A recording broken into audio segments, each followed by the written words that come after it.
Now at 9, Pittsburgh High School celebrates the early Christmas season by having breakfast with Santa. Plus, the KCS Holiday Express train makes a special trip to Pittsburgh as one of the first stops since its return. And a political shakeup in the Senate, but it doesn't move the tectonic plates the way you think. I'm Chad Pergram on Capitol Hill. More on that story coming up. Thank you for joining us tonight. I'm Cale Chapman. Pittsburgh students had the chance to have breakfast with Santa this morning. Pittsburgh High hosted the breakfast, and the event included a student-directed play by the PHS Theater Department. Those who attended were able to take photos with the performers and, of course, with Santa Claus himself. Well, I think the foundation that Greg Shaw started really made this tradition firm. But like I said, we're very motivated to do this every year, and it's a great thing. So I think just remembering what we can do for some people in the community keeps us motivated to do this every single year. The event featured arts and crafts and was free and open to the public. The KCS Holiday Express train has returned to the tracks for the first time since the pandemic. The festive train features displays inside and outside of the train with a special guest. Santa Claus and his elves plan to ride the train through 20 different communities in 8 different states. That's good. Yeah. I think it's been significant for everybody, but it's unique to each individual, their own experience, you know. But for myself personally, it's just nice to kind of be back out amongst everyone again and be able to socialize in a way that feels safe, like we're doing tonight. In its 21 years of operation, the Holiday Express has raised more than $2.5 million for charity. Well, we had quite a bit of rain last night. It was a cold rain at that, but now radar is all clear.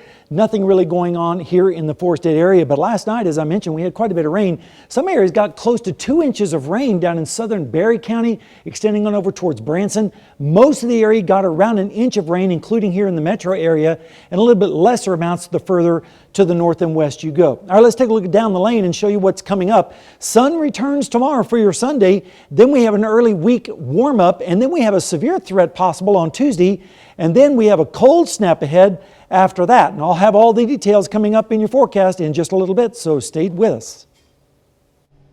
Arizona Senator Kyrsten Sinema left the Democratic Party. She's now registered as an independent. It's a decision sending shockwaves throughout Washington and her home state. Fox News senior congressional correspondent Chad Pergram has a story from Capitol Hill. Kyrsten Sinema always in the middle. Now truly in the middle. Registering as an independent and showing up to work with the title of independent is a reflection of who I've always been. Even so, Democrats retain Senate control. It doesn't change the complexion of what our Democratic majority is going to look like in the Senate. Democrats will still command a 51-49 majority. Sinema joins independents Bernie Sanders and Angus King, who caucus with the Democrats. Liberals hope Raphael Warnock's win in the Georgia runoff would give them breathing room, rather than always catering to moderates. Does this also mean now that your phone won't be constantly calling Joe Manchin and back and forth here, and Kyrsten Sinema, because you have that 51st? So that changes the power dynamic. They don't always agree with us on certain issues, but they are tremendous contributors to our caucus, and we'll continue to work with them. Sinema provided a key vote to pass the Inflation Reduction Act and was central to engineering passage of the bipartisan infrastructure bill, but she bucked Democrats when it came to changing the filibuster. Republicans hope to court Sinema. We'd be happy to welcome her into our party. We're a big tent party. Thanks, you guys. Everyone's keeping an eye on Sinema's next move. I watch Senator Sinema. She spends a lot of time hanging out in the Senate on the Republican side. Lott lost his majority leader post in 2001 when the late Senator Jim Jeffords abandoned the GOP to caucus with the Democrats, giving them the majority. This ain't that. This seems to be a cosmetic change. Arizona Democrat Ruben Gallego is now teasing a Senate run. He accused Sinema of putting her own interests first. On Capitol Hill, Chad Pergram, Fox News. Now that Brittany Griner is back in the U.S. following a prisoner swap with Russia, we're hearing the details about what her life was like behind bars. Griner's attorney said the American basketball star cut her hair nearly 2 weeks ago because In the Russian winter, she would get chilled after washing her hair. She also faced physical challenges while trying to work in the penal colony. The group was assigned to make uniforms, but Griner's hands were too large to manage the sewing, and at 6'9", she was too tall to sit at the work tables. Instead, she carried fabric all day. KOAM News at 9 on Fox 14 takes this time to honor another four-state hero. Paul Stewart served in the U.S. Army from 1968 to 1970 in Nevada, Missouri. The Nevada native was stationed in Vietnam and received a Purple Heart. We salute Specialist Paul Stewart, a four-state hero. Later on in sports, Pitt State Track and Field hosts the Crimson and Gold Invitational. We'll have the highlights after this. A rough flu season is upon us. The Centers for Disease Control and Prevention says all but 7 states have high or very high reports of respiratory outbreaks. The White House is now urging people to get their updated boosters and flu shots. Fox News correspondent Lauren Blanchard is in Washington with more. You can get the flu shot in one arm, the COVID shot in the other, and you're out. You're good to go. This is a severe flu season, according to the Centers for Disease Control and Prevention. The White House wants you to roll up your sleeves, not only to prevent COVID, but to slow down the spread of the flu. It's a little early, but the holidays are just upon us. And we said, if you recall, that when the crowds get together in closed spaces, anything can happen. New variants can appear. According to CDC data for the week after Thanksgiving, when families gathered together, nearly every state had high or very high levels of respiratory illness. Just 7 were moderate or lower. Just last week, almost 26,000 people were admitted to the hospital with the flu, and there were 7 pediatric deaths. Children tend to do much better than adults, particularly elderly, but they are not exempt from serious illness. The CDC also estimates this flu season so far, 13 million have gotten sick, with 120,000 requiring hospitalization. In total, 7,300 have died, and that's just from the flu. Health experts say there's also RSV impacting kids and COVID to worry about. We're all a little tired of this virus, but here's some good news. The good news is this virus does not have the same impact on our lives that it did 2 years ago, or even what it did last year. The CDC recommends everyone 6 months or older get their flu vaccine each and every year to prevent serious illness. In Washington, Lauren Blanchard, Fox News. Children's Tylenol is in short supply as COVID-19, a respiratory virus, and the flu make rounds this holiday season. Johnson & Johnson says that children's Tylenol and Motrin may be harder to find at some stores because of high demand during peak cold and flu season. But some doctors say it may be better for children to forego medicine when fighting off low-grade fevers. Parents may have better luck finding generic acetaminophen and ibuprofen in stores. CVS has noticed the increased demand for cold and flu remedies and says it is working to replenish supplies. Rite Aid says its pharmacists are also willing to recommend products and alternative treatments. A new study shows statins lower the risk of the deadliest type of stroke. The stroke, called ischemic stroke, is caused by intracerebral hemorrhage, when blood from an artery bleeds from the brain. And it's the second most common stroke after blood clots. The new study in the Journal of Neurology used prescription data and the health records of more than 88,000 people in Denmark who did not have a history of stroke. For those who used statins more than 5 years had a 33% lower risk of bleeding stroke. Sam is next with a complete look at the forecast. And later, why it might cost you more for a Christmas staple this year.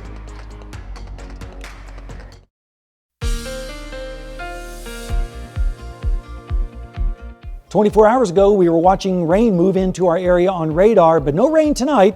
Instead, we're going to have to wait a couple more days before we start to see that come back into the picture. Right now, it's a pretty nice evening down in Seneca, Missouri at the Indigo Sky Casino and Resort. No wet pavement tonight, and it's just been cloudy and chilly all day across our area. Temperatures, in fact, this afternoon only made it into the 40s across our area. There were some 50s out towards the west, like in Howard and Fredonia and Yates Center and Chanute, with 50 degrees for their high, 47 in Joplin, 48 in Seneca, and 49 for our friends down in Grove. Let's take a look outside right now, and you can see that the high was 47 degrees after starting out at 41, so a very short thermometer today. Normals are 49 and 30. The records are 75 back in 2020, just a couple of years ago. Check out that big old goose egg back in 1995. It can get very cold this time of year, of course, and we've had about a little over an inch of rain with that rain last night. All right, let's take a look at the radar. It's basically all clear over our area. We are starting to see some showers still going on in northern Texas down into southwestern Arkansas. That's where the rain has moved to. Temperatures right now are in the 30s up to the north, like in Iola with 33, so they're pretty close to freezing. 36 in Yates Center, 41 in Oswego, and 45 in Neosho right now. Dew points not far behind, so that means that there's a lot of moisture in the air because of the rainfall that has fallen.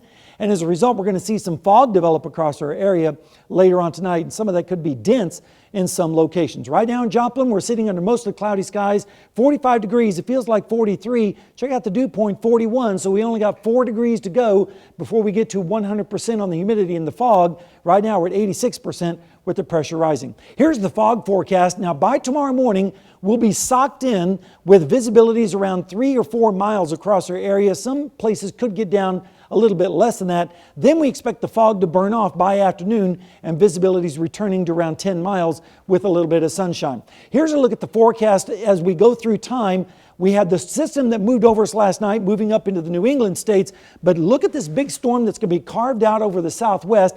That's going to kick out into the plains, and as it does, we're expecting strong storms to develop across our region, especially in the southern sections. We could see a strong storm or two here as well, and then yet another storm system moving into the west coast. So it's going to be pretty active over the next week or so. Here's a look at the severe risk on Tuesday. Best chance of that is going to be down to the south in Oklahoma and Arkansas, but we'll keep an eye on it. We're really expecting the highest risk to be some heavy rain across our region. Break it down for you in our forecast. Tonight, mostly cloudy with fog developing, lows in the 30s across our region with easterly winds. Then on Sunday afternoon, we'll start to see some breaks in the clouds with highs in the upper 40s to around 50 degrees on southerly winds. And that south wind will really start to crank up on Monday with scattered showers across our area with lows in the 40s. And then by Monday afternoon, we'll see highs in the mid to upper 50s with scattered showers developing out to the west. And then as we go through Tuesday, notice what happens. All this rain starts to move back into our area with strong south winds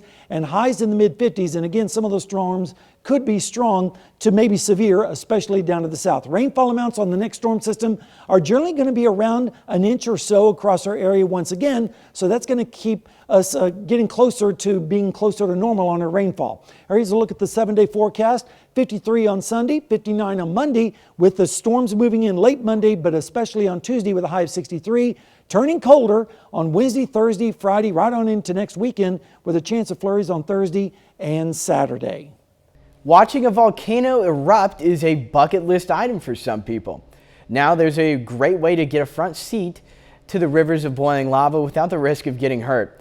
Reporter Tina Kraus has a story from London. Volcanoes in the land of fire and ice are known to draw huge crowds, with spectators often hiking miles to get close to the lava. Now, this new tourist attraction in Iceland is giving lava lovers the excitement without any risk. It's real lava, actual real live lava. Eleanor and her family came all the way from Colorado to see the show. And it's so hot that you have to wear these glasses when they pour it down the spout. The ice is instantly turned into steam.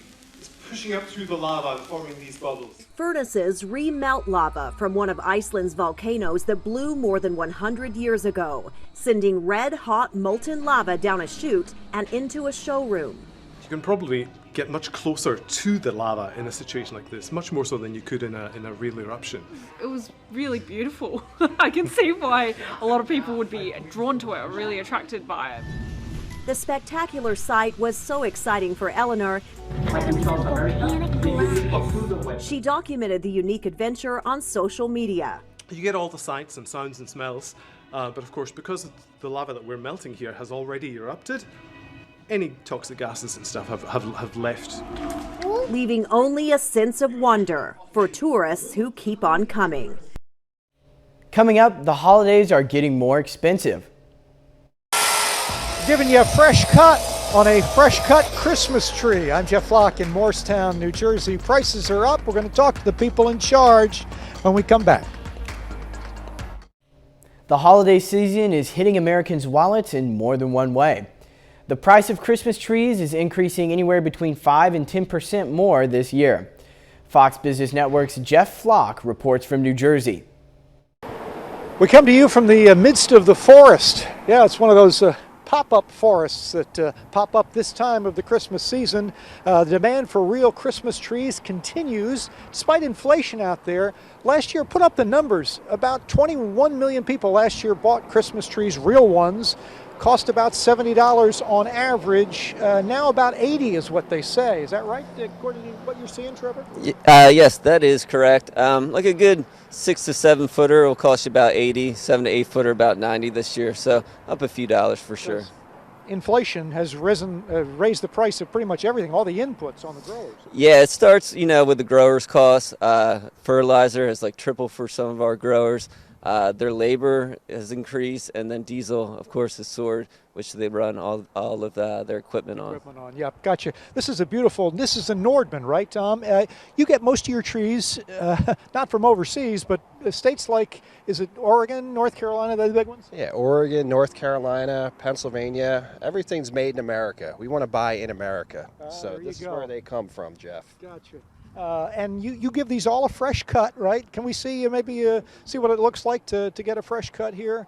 And as we do that, maybe we tell you, even though these prices are increased, and for everything pretty much this Christmas season, people still, apparently, according to the forecast, National Retail Federation said, we're going to sell more stuff. People seem to still be interested in buying. Yeah, what's Christmas without a Christmas tree? You got to have something to put the presents under, and it's just a great family activity, so it seems like people are still out buying. Gotcha. Well, I'll let you go ahead and get to work there. You don't want to give it a shot there, Jeff? No, I'm going to let an expert do it this time. Okay, yeah, let the experts do it.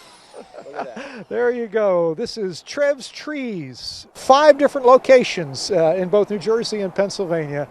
Merry Christmas to all, and to all a good night. Back to you guys. A popular big box discount store is looking at increasing membership fees next year. Costco says it's considering raising its membership fees in 2023, but the company is carefully watching what happens with inflation and a possible recession before doing so. Costco has raised its fees about every 5.5 years, with the last one in June of 2017. Costco says its revenue went up 7.5% in the first quarter revenue report to about $54.5 billion. As for raising membership rates, Costco says it's not a matter of if, but when. Tens of thousands of popular off-road hybrids have been recalled over software issues. Jeep is recalling almost 63,000 hybrid Wrangler 4xe models. The Wrangler hybrids are being brought back over software issues that can cause power failures. The affected models were built between September 2nd in 2020 and August 17th in 2022. Car dealers have also been ordered to stop selling the Wrangler hybrids until the issues have been resolved. Recall notices will go out to owners by January 12th. And up next, we'll learn about the James Webb Space Telescope's latest discovery, new stars in the Southern Ring Nebula. A stellar surprise from NASA's most powerful telescope.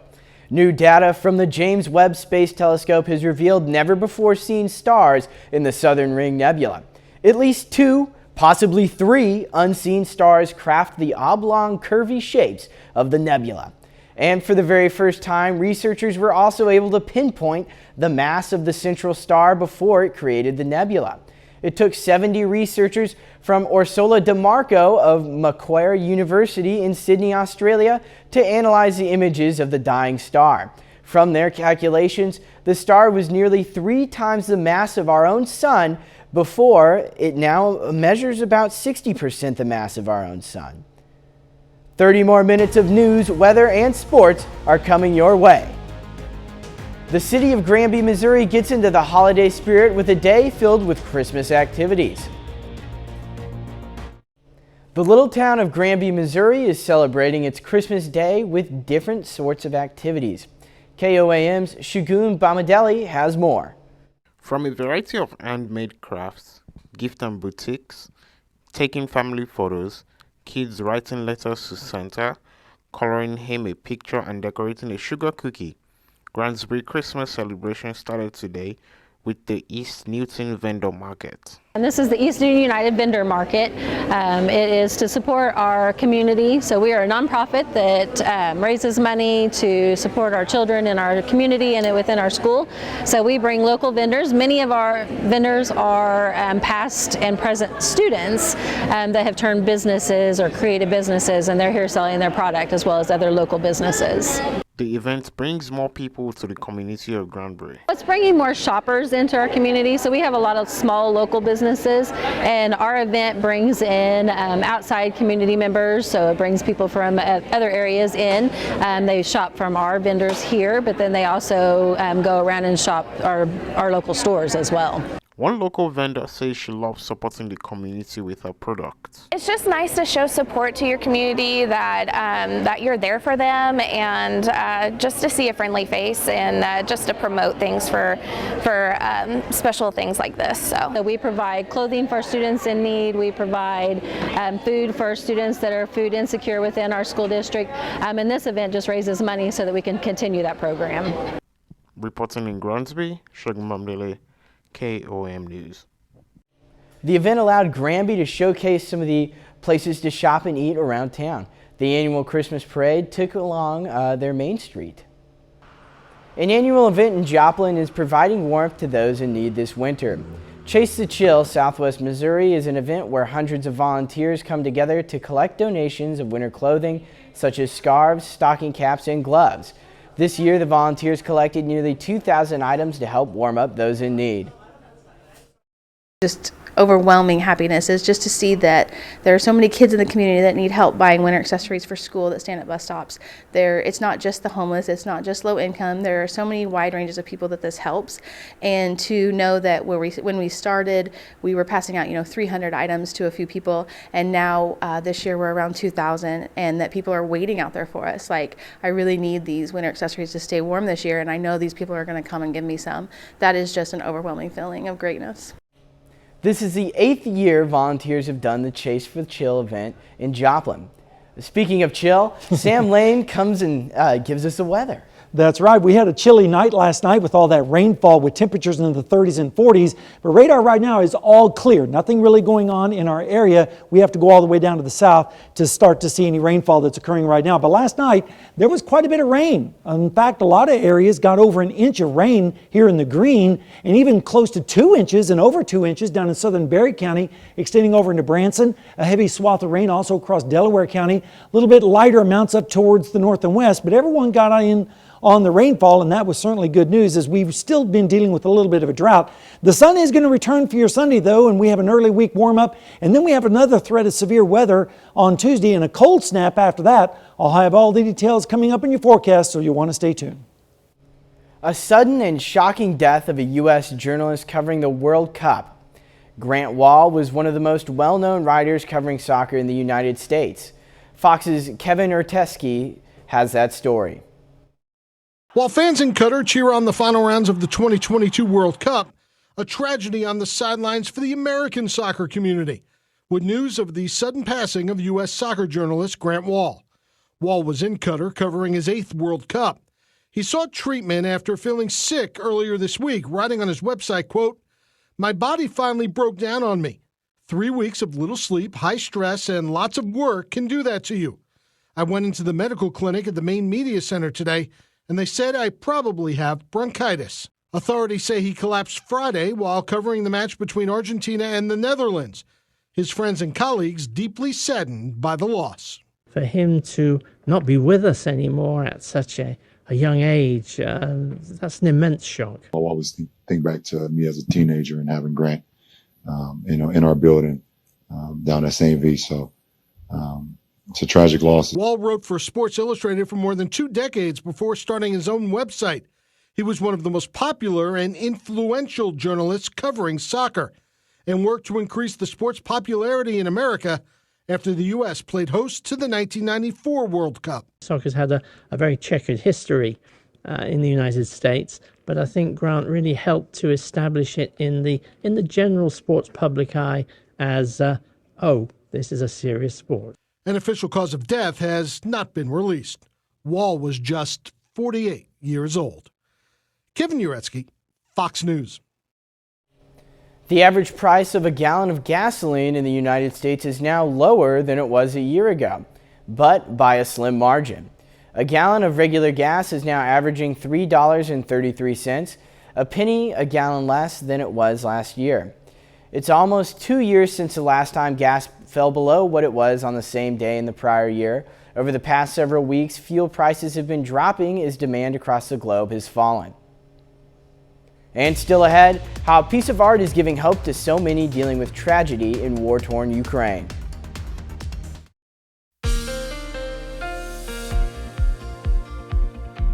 "24 hours ago, we were watching rain move into our area on radar, but no rain tonight.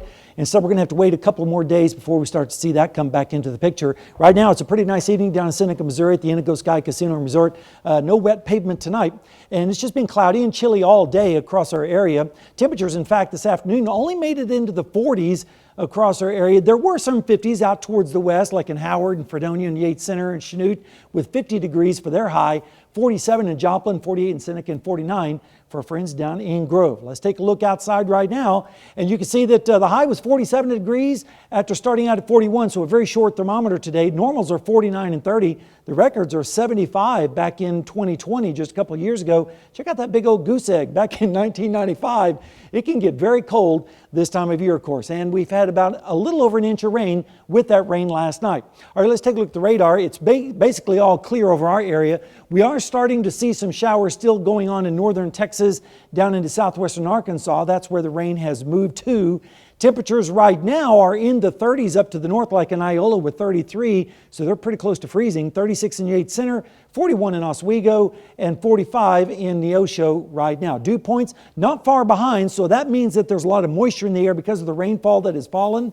And as a result, we're going to see some fog develop across our area later on tonight, and some of that could be dense in some locations. Right now in Joplin, we're sitting under mostly cloudy skies, 45 degrees. It feels like 43. Check out the dew point, 41. So we only got 4 degrees to go before we get to 100% on the humidity and the fog. Right now we're at 86% with the pressure rising. Here's the fog forecast. Now by tomorrow morning, we'll be socked in with visibilities around 3 or 4 miles across our area. Some places could get down a little bit less than that. Then we expect the fog to burn off by afternoon and visibilities returning to around 10 miles with a little bit of sunshine. Here's a look at the forecast as we go through time. We had the system that moved over us last night, moving up into the New England states, but look at this big storm that's going to be carved out over the southwest. That's going to kick out into the plains, and as it does, we're expecting strong storms to develop across our region, especially in the southern sections. We could see a strong storm or two here as well, and then yet another storm system moving into the west coast. So it's going to be pretty active over the next week or so. Here's a look at the severe risk on Tuesday. Best chance of that is going to be down to the south in Oklahoma and Arkansas, but we'll keep an eye on it. We're really expecting the highest risk to be some heavy rain across our region. Break it down for you in our forecast. Tonight, mostly cloudy with fog developing, lows in the 30s across our region with easterly winds. Then on Sunday afternoon, we'll start to see some breaks in the clouds with highs in the upper 40s to around 50 degrees on southerly winds. And that south wind will really start to crank up on Monday with scattered showers across our area with lows in the 40s. And then by Monday afternoon, we'll see highs in the mid to upper 50s with scattered showers developing out to the west. And then as we go through Tuesday, notice what happens. All this rain starts to move back into our area with strong south winds and highs in the mid 50s. And again, some of those storms could be strong to maybe severe, especially down to the south. Rainfall amounts on the next storm system are generally going to be around an inch or so across our area once again. So that's going to keep us getting closer to being closer to normal on our rainfall. Here's a look at the 7-day forecast. 53 on Sunday, 59 on Monday, with the storms moving in late Monday, but especially on Tuesday with a high of 63. Turning colder on Wednesday, Thursday, Friday, right on into next weekend with a chance of flurries on Thursday and Saturday. Coming up in sports, the Missouri Southern men and women take on the Newman Jets. Plus, Carthage and Joplin meet in the Carthage Invitational Championship game. Danny Terzer has those highlights and more next.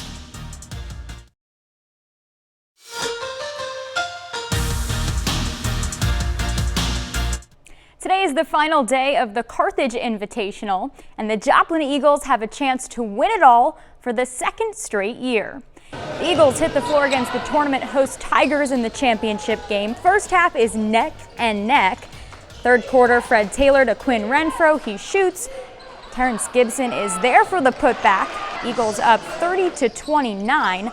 Carthage keeps the pressure on, though. Justin Ray, aggressive to the basket, puts it in off the glass.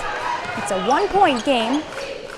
Later, Gibson intercepts the pass on the other end, finishes with the one-handed jam. Gibson scores 16 points tonight. Eagles staying strong. Renfro gets the rebound, passes it to Allwright. Finds space, knocks it down. He drops a team-high 23 points, and Joplin wins the Carthage Invitational, getting by Carthage 60-54. The Missouri Southern women are up to number 4 in the national rankings. The Lions are a perfect 10-0 entering this afternoon's road matchup. Southern wraps up the week against Newman.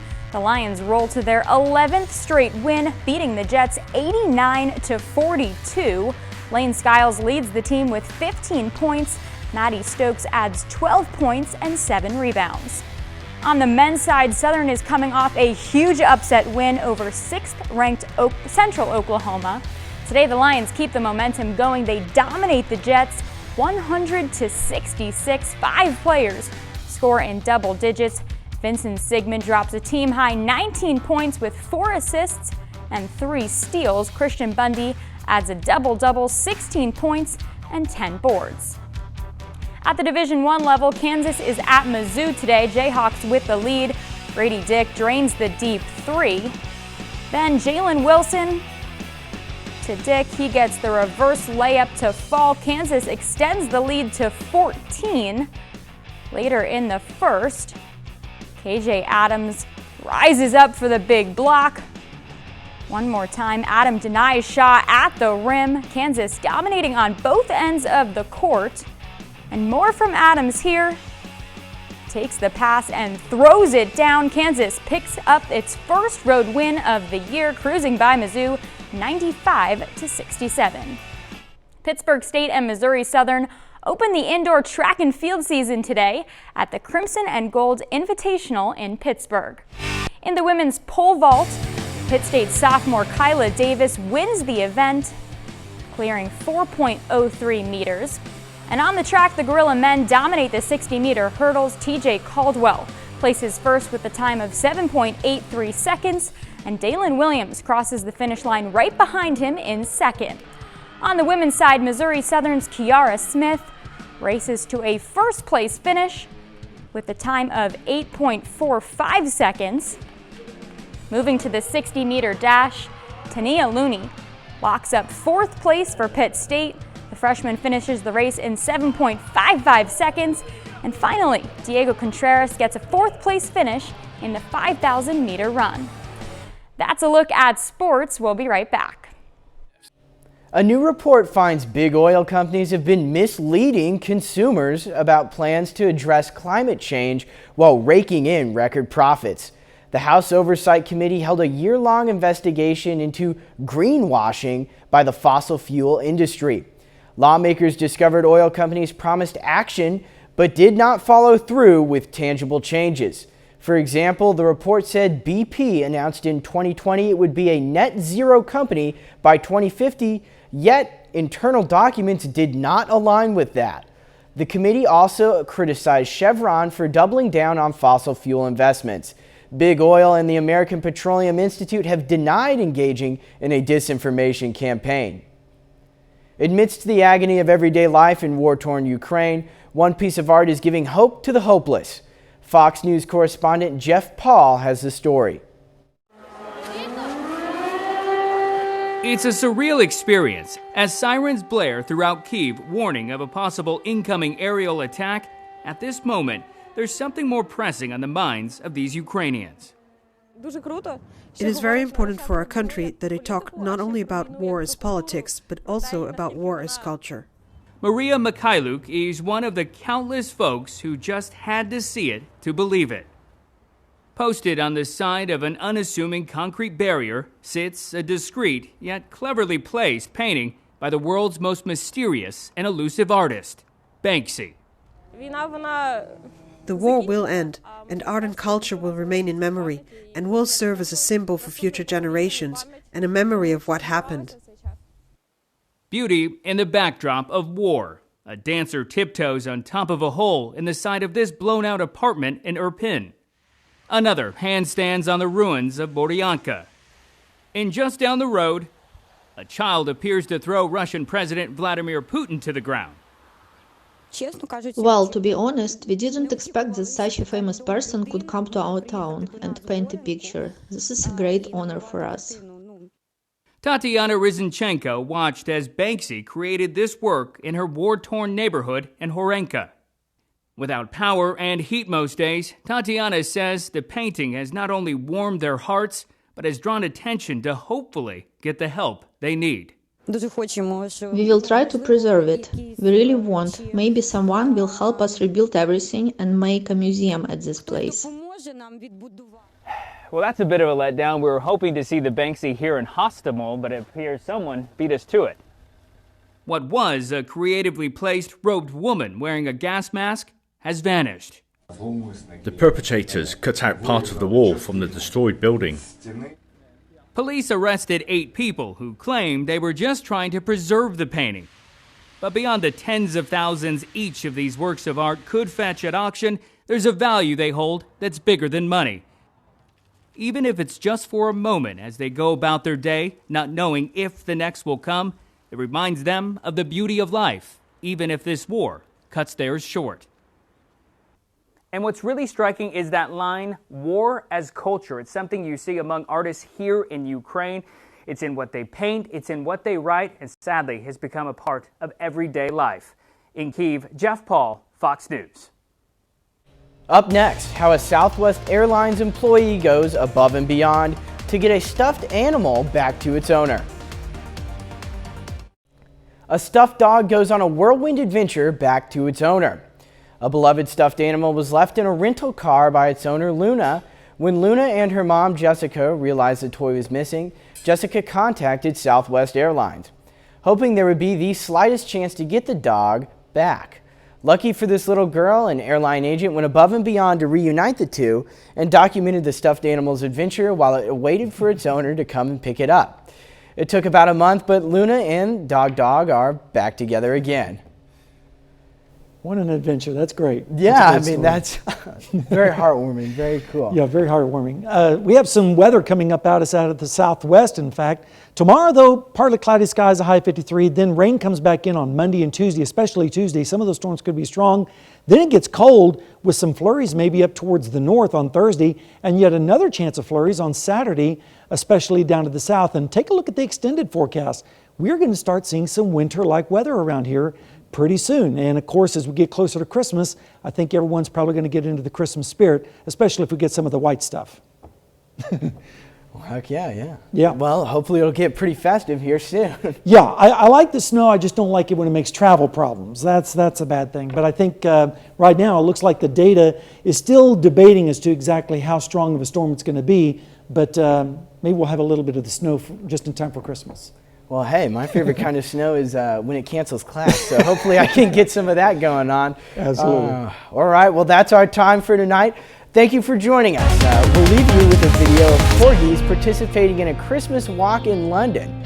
We'll see you back here next time. Thanks for making us a part of your night.